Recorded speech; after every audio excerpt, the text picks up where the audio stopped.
আপনি বিভিন্ন পণ্যের উপরে দাম লিখে দিচ্ছে না, পটেটো চিপসের উপরে দাম লিখতেছে না, বিস্কিটের প্যাকেটের উপরে দাম লিখতেছে না, তো তাইলে মেডিসিনের উপরে দাম লিখতে আপনাদের সমস্যা কোথায়? প্রিয় বন্ধুরা, রাজশাহী মেডিকেলের ইমার্জেন্সি গেটের ঠিক সামনে লক্ষ্মীপুরে অবস্থান করছি। একটা ভিডিওতে আপনাদেরকে বলেছিলাম মেডিসিনটার সাইজ ঠিক এতটুকুনি ছিল। প্রথমে একটা ফার্মেসি থেকে আমার কাছ থেকে 700 টাকা চেয়েছিল, আমি 10 মিনিট ইনভেস্ট করে ঘুরে ঘুরে সেই মেডিসিন 200 টাকাতে কিনছিলাম। তো সেই ভিডিওটা আপনারা দেখে অসংখ্য মানুষ দোকানের নাম জানতে চেয়েছেন যে হাশেম ভাই একটু দোকানের নামটা বলেন যাতে করে আমরা সচেতন হয়ে যাই। কারণ এই লক্ষ্মীপুরে হাজার হাজার মানুষ বিভিন্ন জেলা থেকে ট্রিটমেন্ট নেওয়ার জন্য আসে রাজশাহী মেডিকেলে এবং বিভিন্ন মেডিকেলে। এই লক্ষ্মীপুরে রাজশাহীতে সব থেকে ভালো চিকিৎসা হয়, এইখানে মেডিকেল বেশি, এইখানে রাজশাহী মেডিকেল অবস্থিত, বিভিন্ন প্রাইভেট মেডিকেল এখানে আছে, যে কারণে দেশের বিভিন্ন স্থান থেকে হাজার হাজার মানুষ এইখানে ট্রিটমেন্ট নেওয়ার জন্য আসে। আর এই সুযোগে এখানকার বিভিন্ন ফার্মেসি মানুষকে সর্বশান্ত করে দিচ্ছে। প্রিয় বন্ধুরা, মেডিসিনটার সাইজ ঠিক এতটুকুনি ছিল। এইখানে কিন্তু ফার্মেসির অভাব নেই, আপনি পা ফালাইতে পারবেন না, পা ফালাইলে ফার্মেসির উপরে গিয়া পড়বে। রাজশাহী মেডিকেল থেকে বের হবেন, ওষুধ কেনার জন্য যাবেন, আপনাকে ডাকবে, মনে হয় আপনাকে হোটেলে ভাত খাওয়ার জন্য ডাকতেছে, একটু আগায় গিয়ে দেখবেন এটা ফার্মেসি, অথচ আপনাকে সর্বশান্ত করার জন্য বসে আছে। প্রিয় বন্ধুরা, এই ভিডিওটা শেয়ার করে একেবারে ছড়িয়ে দিবেন যাতে করে ঊর্ধ্বতম কর্মকর্তার নিকট পর্যন্ত পৌঁছায় এবং ভোক্তা দপ্তর পর্যন্ত পৌঁছায়, আর এই সমস্যার থেকে যেন মানুষ সমাধান পায়। আমরা চাই দেশের বিভিন্ন প্রান্তে থেকে মানুষ রাজশাহীতে আসবে, লক্ষ্মীপুরে আসবে ট্রিটমেন্ট নেওয়ার জন্য, তারা যেন স্বাচ্ছন্দ্য বোধ করে, তারা যেন নিরাপদ থাকে। প্রিয় বন্ধুরা, আমি কোন ফার্মেসির কথা বলবো, আমি কোন ফার্মেসির নাম বলবো? আমি প্রথমে একটা ফার্মেসিতে গিয়ে জিজ্ঞেস করলাম এই মেডিসিনটা দেন, উনি প্যাকেট কইরা দিয়া আমাকে বলছে 700 টাকা। আমি বলি এতটুকুন একটা মেডিসিনের দাম তো 700 টাকা হতে পারে না। আমি চ্যাটজিপিটির সহযোগিতা নিয়ে দেখি মেডিসিনটার দাম 34 টাকা। আমি বলি 34 টাকার মেডিসিন 700 টাকা কিভাবে?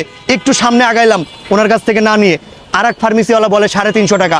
আমি বলি পর্যায়ক্রমে আগাইলে দামটা কমতাছে, তাহলে আমি আরেকটু আগাইলাম, দাম আসলো 300 টাকা। আমি বললাম আরেকটু আগাইলাম, দাম আসলো 300 টাকার নিচে 210 টাকা। এভাবে আমি ফার্মেসি দেখতে একটা পর্যায়ে ফাইনালি আমি 200 টাকাতে কিনছি মেডিসিনটা। তো আমার জায়গায় যদি একটা মুরব্বী মানুষ থাকতো বা আমার বাবা থাকতো, তাহলে তো উনি 700 টাকাতে কিনে নিয়ে যাইতো। তাহলে এত লুকাচুরি কিসের? প্রিয় বন্ধুরা, আমি বিভিন্ন সময় ভিডিও বানাই যে মেডিসিনের গায়ের উপরে কেন আপনারা দাম লিখে দেন না, এত লুকাচুরি কেন মেডিসিনে? আপনি বিভিন্ন পণ্যের উপরে দাম লিখে দিচ্ছে না, পটেটো চিপসের উপরে দাম লিখতেছে না, বিস্কিটের প্যাকেটের উপরে দাম লিখতেছে না, তো তাইলে মেডিসিনের উপরে দাম লিখতে আপনাদের সমস্যা কোথায়? শুধুমাত্র মেডিসিনের গায়ের উপরে দামটা থাকে না বলেই দেশের মানুষকে জিম্বি করে এভাবে মানুষকে শোষণ করছে এই সমস্ত ওষুধ ব্যবসায়ীরা। প্রিয় বন্ধুরা, আপনারা আওয়াজ তুলুন, মাননীয় প্রধানমন্ত্রীর নিকট যেন এটা লইয়া যায়, মাননীয় প্রধানমন্ত্রী পর্যন্ত যেন পৌঁছায় যায় যে আমরা প্রত্যেকটা মেডিসিনের গায়ের উপরে যেন মূল্য থাকে, আমরা মূল্য দেখে তারপরে মেডিসিন কিনবো। এই মূল্যটা না থাকার সুযোগে মানুষকে এভাবে তারা ক্ষতি করছে। দেখেন, এই লক্ষ্মীপুরে আপনারা ফার্মেসির নাম জিজ্ঞেস করেছেন।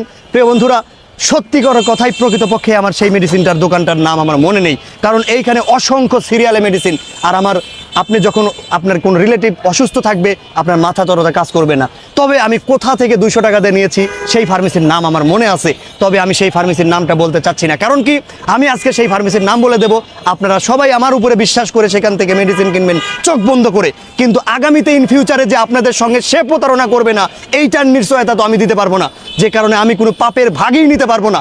আমি শুধু আপনাদেরকে সচেতন করতে চাই, এই রাজশাহী মেডিকেল এবং লক্ষ্মীপুর থেকে যে কোনো ফার্মেসির থেকে ওষুধ কেনার আগে বি কেয়ারফুল। কেউ আপনার আত্মীয় না, কেউ আপনার স্বজনে না, আর সুযোগ পাইলে আপনার ক্ষতি কইরা দিবে, সে যেই হয়ে থাকুক। রাজশাহী মেডিকেলের আশেপাশে লক্ষ্মীপুর থেকে এই বিভিন্ন ফার্মেসির থেকে আপনি ওষুধ কেনার আগে সচেতন থাকবেন, আপনি যাচাই বাছাই করে তারপরে মেডিসিন কিনবেন। আর পাশাপাশি সরকারের কাছে আমাদের আবেদন থাকবে, প্রত্যেকটা মেডিসিনের গায়ের উপরে মূল্য তালিকা দেওয়ার চেষ্টা করুন, এদেশের সাধারণ মানুষকে বাঁচান মাননীয় প্রধানমন্ত্রী। এবং প্রিয় বন্ধুরা, ভিডিওটা শেয়ার করে একটু ছড়িয়ে দিবেন। আমি আন্তরিকভাবে দুঃখিত, ফার্মেসির নামটা আমি এই মুহূর্তে প্রপারলি বলতেও পারবো না, আমার মনেও নেই, এবং ওই যার কাছ থেকে 200 টাকা দিয়ে পরবর্তীতে নিলাম সেটার নাম আমার স্পষ্ট মনে আছে, কিন্তু নামটা আমি বলবো না, কারণ আজকে বলে দেওয়ার পরে আগামীতে যে উনি এরকম করবে না সেটার তো আমি গ্যারান্টি দিতে পারি না। তাই শুধু আপনাদেরকে আমি সচেতন করার জন্য ভিডিওটা শেয়ার করলাম আপনাদের মাঝে। মেডিসিনটা কেনার আগে আপনারা সচেতন থাকবেন এবং যাচাই বাছাই করে মেডিসিন কিনবেন। প্রিয় বন্ধুরা, আমার কথায় মনে কষ্ট পেয়ে থাকলে আমাকে ক্ষমা সুন্দর দৃষ্টিতে দেখবেন।